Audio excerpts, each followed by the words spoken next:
자, 이제 쉬었으니까 이제 또 계속하죠. 좀 전에 제가 말씀드리기를 문항도의 1, 문항도는 문항이라는 임금이 그렸는데 뭐 그런 얘기까지는 뭐 다 알 것 같고, 자, 꼭대기에는 구리화가 있고 여기 이화입니다. 가운데는 오토가 들어가고 밑에는 요거하고 반대니까 이 양이 전부 다 음양 음으로 되죠. 이렇게 요건 불이라고 하는 거고 요건 물이라고 하는데 그 물을 일이라 해요. 요게 문항도입니다. 요게 그 다음에 용담도의 일은, 용담도는 꼭대기에 이제 요게 들어가죠. 그 맨 밑에 요게 십건천, 그 다음에 이거 이곤지라고 해야 되는데 정역에서는 이걸 오라고 했어요. 이제 정역은 제가 앞으로 얘기를 많이 할 거예요. 왜냐하면은 정역은 역의 완성도입니다. 원래 역의 완성도, 그 일부 선생이 그 창실하셨는데 충남 연산에서 나오셨어요. 그리고 일부 선생의 조남이 항입니다. 김항이에요.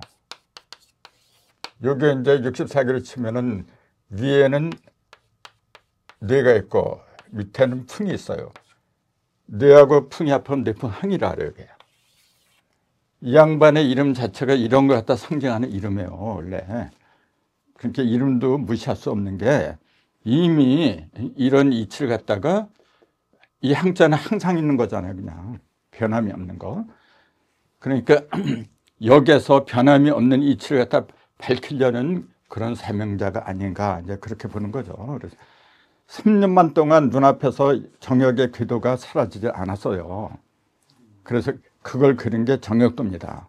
제대로 그리셨는데 숫자는 진짜 문제가 많아요. 근데 그 숫자까지 일부 선생이 직접 그린 거, 집어넣은 건지 아니면 후학들이 넣었는지 그것까지는 제가 몰라요. 근데 나중에 정산이라는 분이, 강정산이라는 분이 있잖아요. 그 양반이 이거 딱 보시더니 한수가 미진했도다. 그런 말씀을 남기신 걸로 유명하거든요.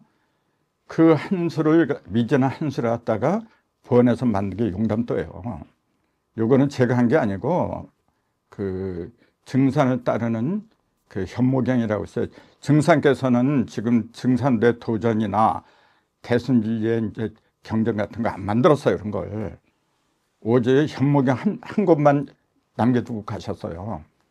그 현모경을 연구하신 분들이 나중에 만들어낸 게 이제 숫자를 갖다가 잘못했던 걸 발견하신 거예요.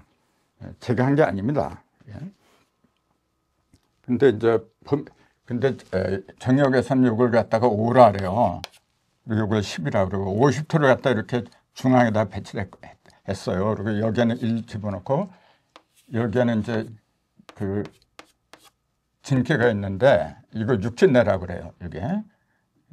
그리고 여기는 이제 이렇게 순캐가 있는데 이걸 일선풍 이렇게 얘기를 해놨어요. 이렇게.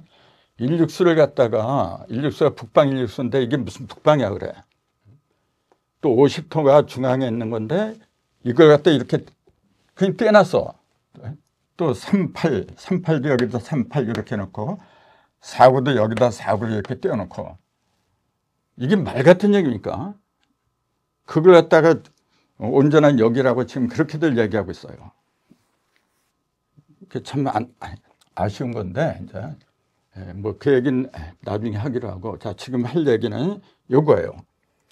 복희도에는 아까 일관천 이렇게 있었고 맨 밑에는 팔곤지 이렇게 있었잖아요. 이렇게. 땅이 맨 밑에 있으니까 당연히 맨 밑에다 집어넣었어요. 그러니까 요거는 눈에 보이는 이렇게 해서 하늘사상, 땅의 사상 8개를 했는데 그 맨 밑에 이제 땅의 사상에 이제 우두머리, 그 팔곤지를 갖다 집어넣었어 이렇게. 근데 요 팔곤지 자리로다가 문항도에는 문항도에는 8군짜리로다가 여기 권캐가 이렇게 있었는데 이 자리에다가 이걸 집어넣었다 그 얘기예요 지금. 그러니까 이걸 갖다 괴상으로만 본다면은 자, 두 개의 괴상이 나와요. 그게 뭐냐면은 요게 위에 쓰면은 이게 위에 있고 수가 밑에 쓰면 지, 수, 사 이렇게 되잖아요. 스승사라는 괴명이 생기죠. 이렇게 되면은. 근데 이걸 거꾸로 뒤집으면은 수, 지, 비, 비할 비자 이렇게 두 가지의 괴상이 나와요. 그러고 보니 이걸 알아야 돼요. 문항도에서는 왜 이 자리에다가 8군지자리에다가 물을 갖다 집어넣느냐. 이제 그걸 이제 보이는 것과 안 보이는 것 이제 그것만 가지고 얘기를 한다면은 모든 대자연의 음과 양은 음은 밑으로 내려가니까 그걸 갖다 복귀던 여기 얘기를 했는데 그럼 양의 시작 이 문항도는 뭐냐면은 문항도는 한마디로 뭘 그린 거냐면 양의 변화를 가리킨 거예요. 그래서 양변이라 그래요. 그래서 양은 뭐냐면은 홀수입니다. 그래서 홀수는 뭐냐면 1부터 시작해요. 1부터 시작해갖고 반드시 9군까지 가는 거예요. 변화라고 하는 거는 제가 그 전에 말씀드렸잖아요. 천일일은 그 일은 천부라고 그러는데 천부는 세 개잖아 이게. 세 개인데 하늘에서는 1이고 땅에서는 2고 사람은 3이라 했어요. 천일일, 지일일, 인일삼. 그 다음에 요건 일석한 거예요. 한 번 가른 거. 두 번 가르면은 4, 5, 6이라 했잖아요. 이게. 세 번 가르면 7, 8, 9다. 천부경을 풀이한 사람들이 2석이나 3석 뭐 이런 얘기는 없어요. 천부경에는. 그냥 1석, 3극. 천일일, 지일일, 인일삼 요것만 나왔으니까 요것만 얘기해요. 근데 아까 제가 이제 뭘 가르면서 했는데 반드시 세 번을 갈라야 된다 그랬잖아요. 일석만 있는 게 아니고 일석은 뭐냐면 하늘만 가른 거예요. 무형을 가리킨 거고 이석은 뭐냐면 땅을 가른 거예요. 거기서도 삼극이 나오고 사람을 가르는 삼석이라는데 삼석도 삼극이 나와야 돼요. 그래서 숫자가 1에서 9까지 9개가 되기 때문에 천부경은 가로 9, 세로 9에서 9, 9, 81 81자로 짜게 된 거다. 이제 이런 거면 다 알고 계실 걸 믿는데 자, 어쨌건 하늘은 천부가 1이라고 했기 때문에 자 하늘의 하늘도 1이고 하늘의 땅도 1, 2개를 했고 이지만은 1, 2개예요. 하늘의 사람은 1, 3개를 했다. 그러니까 천지인으로 다르게 표현했지만 전부 다 한일자로 했다는 공통점이 있다는 거. 그건 뭐냐면은 일자는 뭐냐 무형을 가리키는 거예요. 무형 하나밖에 없기 때문에 이걸 제대로 이해를 해야 돼요. 이게 내 속에서 천일일, 지일일, 인일삼이 내 속에서 돌아다닌 걸 알아야 돼요. 그래서 요 세 개를 갖다 합친 게 4, 5, 6, 7, 8, 9 이렇게 되는데 나중에 이제 보면 1 더하기 6을 한 게 7이고 2에다 6을 더한 8이고 3에다 6을 더한 게 9예요. 그러니까 3개 6을 9에서 7, 8, 9가 나온다고 한 게 대삼합육 생 7, 8, 9다. 뭐 이건 많이 얘기했던 건데 지금 말씀드린 건 그거예요. 복희도의 일권천, 복희도는 1이 일권천이었는데 문항도는 그 1이 8권지짜리로 가고 그게 이제 지수서하고 수집이 두 가지의 괴상으로 드러난다. 여기까지 말씀드렸는데 그러면은 왜 1이 맨 꼭대기에 있던 1이 맨 밑으로 내려가지 않으면 안 되느냐 그 얘기예요. 이제 그 얘기는 간단해요. 뭐냐면은 그래서 양변 얘기가 나온 거예요. 변화에도 양이 변하는 양변이 있고 음이 변하는 음변 두 개가 있어요. 여러분 모든 것은 겉으로 드러나면 두 개로 드러나요. 근데 양은 홀수 있기 때문에 1에서 9까지 가요. 중심수가 5잖아요. 그러니까 문항도의 중심에 5를 집어넣은 거예요, 이게. 그 다음에 음변은 뭐냐면 음의 시작은 양은 1로 시작했잖아요. 음은 2로 시작을 해요. 그래서 10까지 가는 거예요. 10은 음변에서 드러난 거지 양변에서는 드러나지 않아요. 그럼 2에서 10의 중심수가 6입니다. 2, 4, 6, 8, 10 하니까 6이 가운데 있는 거거든요.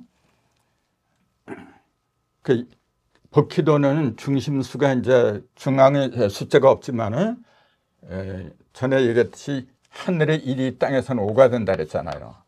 하늘의 2가 땅에서는 6이 되고 하늘의 3은 7이 되고 하늘의 4는 8이 된다.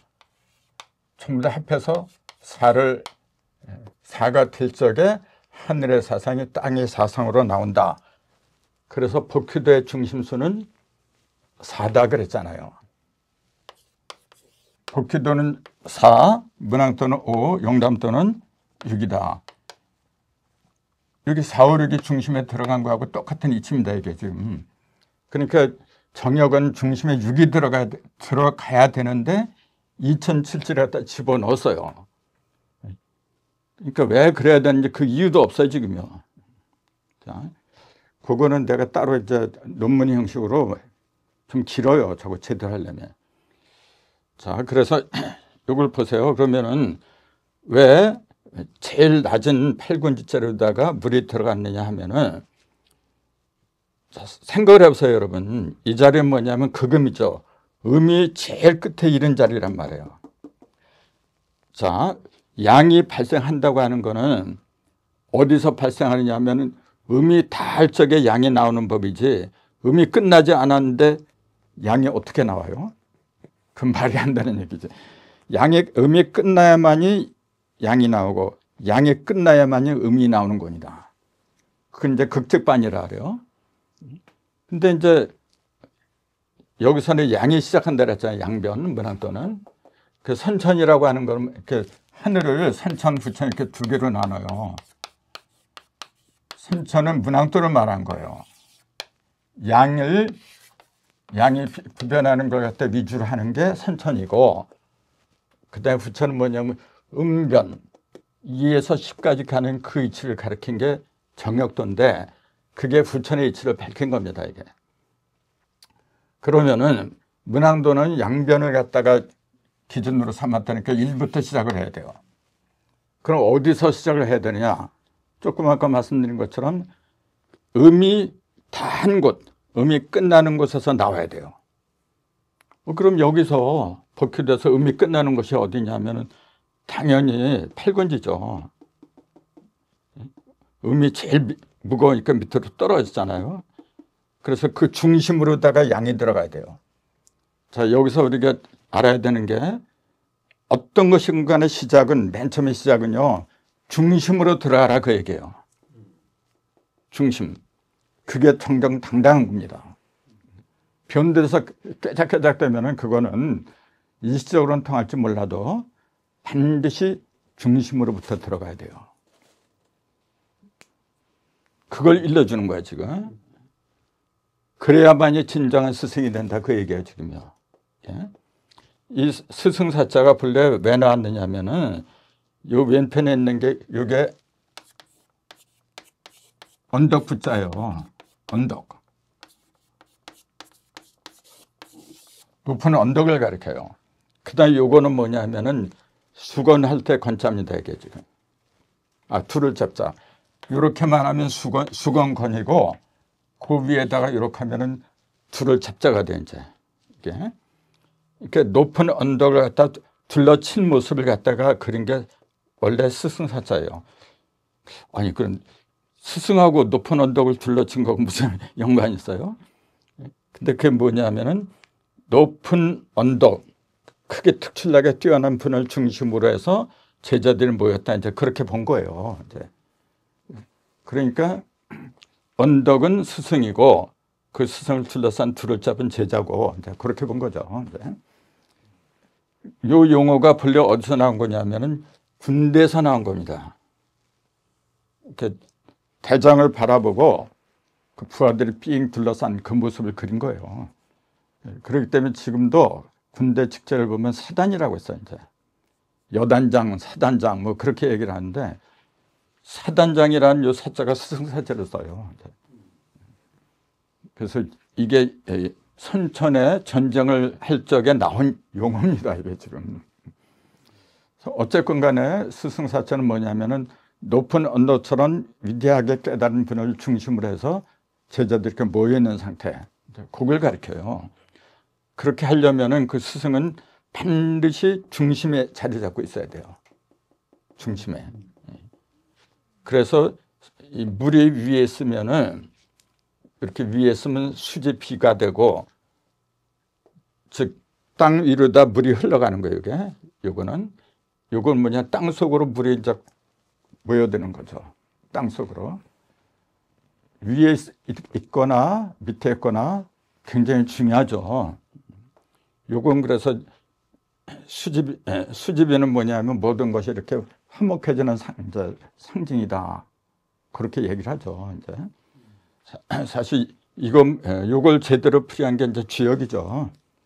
주역에 보면 요거 아주 자세하게 잘 풀어놨어요. 난 그런 거 이렇게 보면서 야, 참 옛날 성현들이 위대하구나 이제 그런 느낌을 받는데, 좀 아쉬운 게 있다면은 수리하고 연결시켰으면 참 좋았을 텐데, 이제 그런 게 이제 저만 느끼는 건지 모르겠는데 이제 그렇게 돼요. 자, 그래서 물 속으로다가 양이 들어갔다는 그 얘기 뭐냐면은 물이 하는 역할은 뭐냐, 모든 걸 품어주는 겁니다. 물 속에는 없는 게 없어요, 여러분. 모든 생명체의 근본적인 요소는 물 속에 다 들어있어요. 그래서 물을 갖다가 버큐던 서방에다 놓았는데 그 물을 갖다 왜 땅속으로 집어넣느냐 하면은 땅 속으로 물이 들어가야만이 11귀천을 이룬다 그 얘기예요. 땅을 토라고 그랬잖아요. 11귀천을 이루기 위해서는 11성도, 아까는 성도라고 했는데 지금 귀처라고 하는데, 귀처는 이제 돌아갈 귀자 있잖아요. 귀경할 때 귀자, 그다음에 채자는 몸채자예요. 이렇게 한 몸으로 돌아간다. 이제 그 얘기입니다. 원래 그 성도라고 하는 게 뭐냐면 근본체로 되돌아간다 그 얘기예요. 근데 근본자리는 뭐냐면은 세 개입니다, 여러분. 1, 2, 3. 이게 기본이에요, 이게. 천일일, 지일리, 임일삼. 이걸 제대로 꿰뚫어야 돼요. 이걸 왜 하늘이라고 했고, 이걸 왜 땅이라고 했고, 이걸 왜 사람이라고 했는지 그 이유를 갖다가 적절하게, 정확하게 알고 있어야 돼요. 제가 이거 그 전에 그랬잖아요. 이걸 도형으로 그리면 원이라 그랬잖아요. 이걸 도형으로 그린 게 방이고, 이걸 도형으로 그린 게 삼각형이다. 그 근거로 저는 그랬어요. 자, 중심에서 보면은 이렇게 지름이 있어요, 이렇게. 근데 이 지름이 무수하게 벌어지지만은 그 길이는 오직 하나밖에 없어요. 만약에 이 지름이 단 하나라도 다른 센치가 나온다고 하면은 정원이 될 수가 없어요, 이게. 그다음에 요거는 여기에도 지름이 굉장히 많아요. 근데 여기에는 가장 긴 게 이거고 가장 짧은 게 이거고, 반드시 두 개를 갖다가 한 쌍으로 하면서 우수한 지름이 생겨요. 두 개를 한 쌍으로 하면서. 요건 요거하고 요 길이가 똑같아요. 나머지도 반드시 세 개를 한 쌍으로 하면서 이 모양이 생겨요. 그러니까 숫자로 보는 거하고 도형으로 보는 거하고 이게 전부 다 하늘의 부호, 땅의 부호를 갖다 얘기하고 있는 거예요. 그렇기 때문에 천부는 1이라는 사실, 천부는 1이고 지부는 2지만은 그게 겹쳐서 열십자가 되고, 그 다음에 인부는 석삼자지만 이게 세 번 겹쳐서 대십자가 된다. 제가 이렇게 주장하는 근거가 이제 여기에 있는 거예요. 그래서 이런 이치를 제대로 깨치고 보면은 사람의 얼굴 모양 딱 보면은 그 의미가 다 나온다 그랬잖아요. 자, 시간이 뭐 다 됐다 그러는데 벌써. 자, 그러면은 뭐 요 용담도까지는 할 수가 없고, 문항도 있잖아요. 문항도에 일이 맨 북방에서 시작한 그 이유는 뭐냐 알고 보니까 저 스승사자하고 PRP자 요 두 개 이치를 갖다가 일러주려고 했다. 이제 그럼 요거하고 반드시 알아야 되는 게 뭐냐면 그 옆에 여기 북방에 일감소가 있고 복회단의 그 옆에 자리가 칠간산이 있어요. 칠간산인데 이 자리로 육건천이 들어가요. 이제 그렇게 문항도에는 일감소하고 육관천이 일육수가 북방으로 들어가 버려요. 그럼 왜 칠간선 자리로 육건천이 들어가지 않으면 안 되느냐? 이제 그것도 반드시 알아야 돼요. 근데 지금은 시간이 없네요. 그래서 오늘은 요게 문항도에 일이 들어간 이치 이제 여기까지만 하는 수밖에 없고 다른 거는 뭐 다른 할 수밖에 없겠네요. 근데 이건 알아야 돼요, 여러분. 자, 일이 왜 하늘이고, 이가 왜 이태택이고, 태소녀죠. 삼이 왜 삼리하고, 사가 왜 진깨고, 이런 근본적인 이치를 갖다가 알 적에 이게 이제 답이 나오는 법이지. 이걸 왜 이렇게 그렸는지 그런 걸 제대로 이해를 못하면은 참 이거 알기 힘들어요, 여러분. 그래서 제대로 하려면 이거 하나하나 다 설명을 해야 되는데 그럴 시간이 없네요. 근데 제가 이제 다 들으신 분들은 알겠지만 이거 어느 정도 설명을 했어요. 오선분도 왜 맨 밑으로 음이 들어가고 요 이치를 모르면 요 자리로다가 왜 이곤지가 문학도 이곤지가 들어가는지 그 답이 안 나와요. 이 자리가 물이 육감수고 물을 갖다가 육이라고 했고 이제 이 자리는 문항도에는 태가 들어가죠. 그래서 이게 칠태택이 돼요. 여기서는 왜 물이 태계로 변하고 숫자가 이렇게 변하고 말이죠. 사실은 복잡하죠. 복잡하지만은 이치를 알고 나면은 간단합니다. 이런 이치를 우리는 내 몸하고 생활에다가 연결을 시켜야 돼요. 그게 바로 성인이 되는 겁니다, 이제. 자, 나머지는 뭐 다른 날에 해야 되겠군요. 자, 오늘은 이것으로 마치도록 하겠습니다. 자, 감사합니다.